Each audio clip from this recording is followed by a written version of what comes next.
You heard Kayleigh McEnany criticize President Biden's most recent speech, but you don't want to miss a single detail because what followed was a complete reality check. You will be surprised by the twist, so stick with me through to the end. Here's the whole backstory of the back and forth, from her venomous social media remarks to the response that left her stunned. Are you ready? Let's dissect it. Kayleigh swiftly took to Twitter after President Biden concluded his speech on national security and infrastructure to denounce it as a disaster of facts and empty promises. Dozens of her fans clapped and retweeted when she pointed out a few short statistics that didn't seem right. It appeared to be another victory in her arsenal of quick rebuttals. Quick strikes, however, sometimes backfire in politics. The most recent Labor Department report revealed that a crucial figure she criticized, projected job numbers, was, in fact, accurate, as independent fact-checkers and even some conservative voices pointed out within hours. The official publication that was released a few days prior had the same statistics that Kayleigh referred to as bogus, with political opponents lined up to remark, "Welcome to the real world," and memes mocking her mistake. The gaffe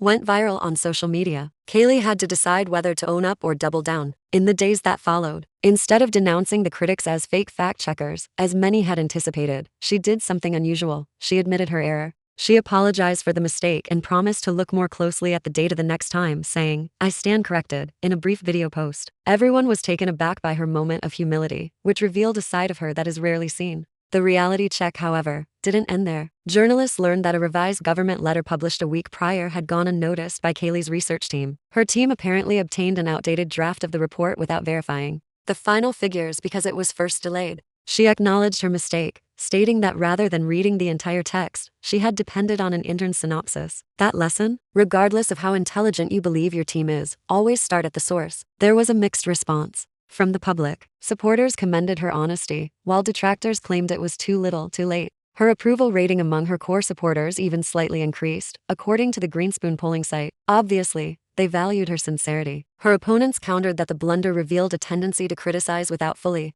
understanding the situation. It spurred a larger discussion about political accountability. Should prominent figures face harsher penalties for disseminating false information, or is a brief apology sufficient? Kayleigh's own crew moved in the background. Before making a public announcement, she restructured her research approach and gave 2 staff members the task of going through the original materials to ensure that no one had to rely on unfinished notes ever again. They even established a late-night group chat for pressing inquiries. This internal change demonstrated that she views errors as teaching moments and understands that credibility is earned one fact at a time. Kayleigh's crew was prepared when President Biden resumed his foreign policy remarks. She maintained her criticisms while providing complete context for each number and direct links to official government websites. The change was obvious. Although her tone remained firm, her commentary became more incisive and difficult to refute due to the abrupt emphasis on correctness. She had to level up as a result of the reality check. What lessons may we draw from Kayleigh's mishap and subsequent recovery? First, important updates might be missed by even seasoned pros. Second, respect can be gained by owning up to mistakes, especially from unexpected sources.